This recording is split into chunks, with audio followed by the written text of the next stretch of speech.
Բոլոր այն մարդիկ եւ շրջանակները, ովքեր այսօր տարածում են այսպես կոչված 300,000 ադրբեջանցիների Հայաստան գալու թեզը, կեղծ թեզը, դա նույն մարդիկ են, ովքեր որ տարիներ շարունակ ձեզ համոզում էին, որ Հայաստանը այսօր էկուց միջանցք է տալու։ Հայաստանը միջանցք չի տվել եւ չի տալու երբևէ։ Հայաստանի ինքնիշխան տարածքը սակարկման ենթակա չէ։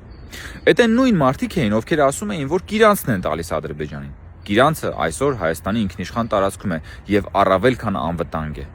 Այդ նույն մարդիկ էին, ովքեր ասում էին, որ ոսկեպարի եկեղեցին են տալիս Ադրբեջանին։ Ոսկեպարի եկեղեցին այսօր էլ նորից Հայաստանի ինքնիշխան տարածքում է, վերանորոգվել է եւ առավել քան ապահով է։ Այս ստերը նպատակ ունեն ահաբեկելու ձեզ, ժողովուրդ։ Ահաբեկելու, որպեսզի ձեր վախի եւ էմոցիաների վրա քաղաքական դիվիդենդ ապահովեն օտարների ծառա հանդիսացող, օտարի խամաճիկ հանդիսացող լրտեսական շպիոնական ուժերի համար,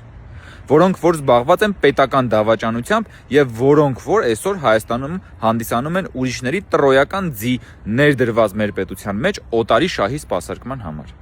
Եվ բոլոր այս մարդիկ իրենց ստերի նման քաղաքականապես պայթելու են հունիսի 7-ին։ Խնդրում եմ տարածեք այս տեսանյութը եւ տեղեկացրեք ձեր ընկերներին, հարևաններին, մտերիմներին, որ սա հերթական սուտն է, ինչպես որ նախկին պայթած ստերը։